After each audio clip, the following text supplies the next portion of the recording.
highlighting the different challenges and opportunities first-generation students face. There is a certain resilience demonstrated by those who are the first in their family to achieve higher education. And at the University of South Carolina, there's a new resource for those students. So joining us tonight are the representatives from the USC First Generation Center. Thank you so much for joining us. Thank you for having us.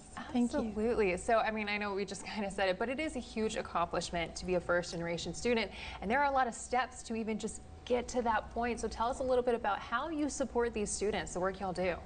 For over 50 years, we have been serving first generation students at the University of South Carolina through our TRIO program. We were excited this year we were able to launch the First Generation Center, where we serve as a centralized resource hub.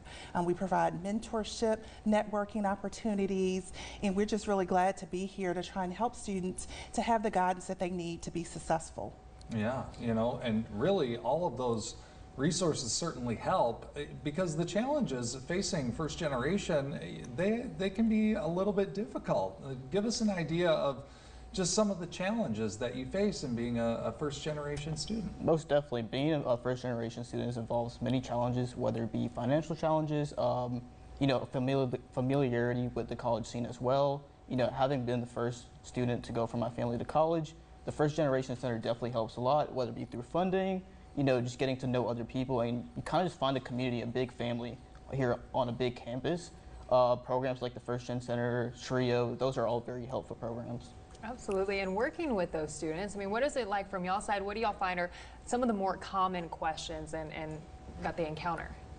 Yeah, students have lots of questions. As you can imagine, when they first come to campus, they're trying to figure out parking and how to get to classes and how to figure out their meal plan. But once they get settled in, then they are looking for guidance with academic processes, success, how to be successful in their classes, and we provide them with opportunities to get connected to all of those resources on campus, and we bring specialized programs to our space so that they can participate in workshops with us. Yeah, you know, sometimes those logistics really make all the difference, and as you can get acclimated, that really kind of, I would say, bodes well for the long-term success as soon as you're comfortable and able to kind of get into that flow and that rhythm of what college life is all about. Absolutely, and we definitely have found that our mentorship program that Melissa's been able to lead, the First Generation Living and Learning Community, where you can live with other peers who are first gen. Our colleague Dr. Stephen Thompson leads that. That has just created a great community and just a sense of belonging for those students. Yeah, absolutely. With your experience, I would love to hear kind of about your why. Why did you want to pursue further education, and then why University of South Carolina? Right.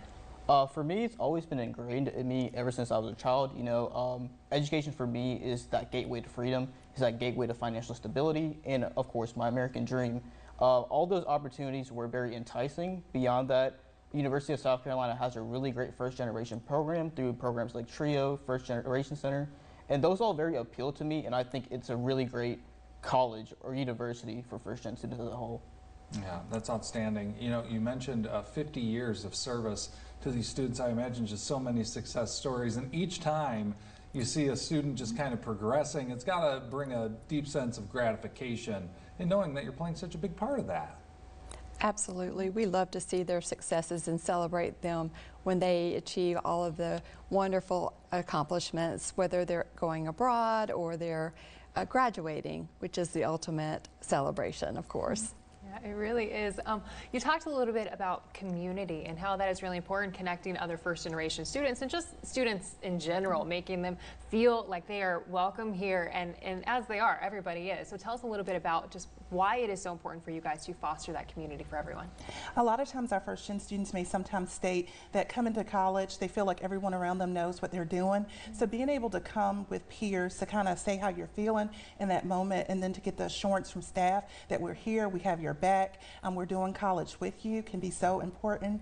We'll be having the renovations of our center over the summer. So when students come back in the fall, they'll have a chance to have a lounge that's just for them, multi-purpose room. So it'll be a chance to kind of gather and really just to be able to kind of celebrate our first gen community at the university. Oh, that's great. And we have some information. If you're interested in that First Generation Center, you can visit sc.edu/firstgen. And of course, you can follow them on social media. There's their Instagram handle. And we appreciate you coming by, and best of luck as you continue on your academic journey. Thank you so much. Thank you. Thank you. Thank you.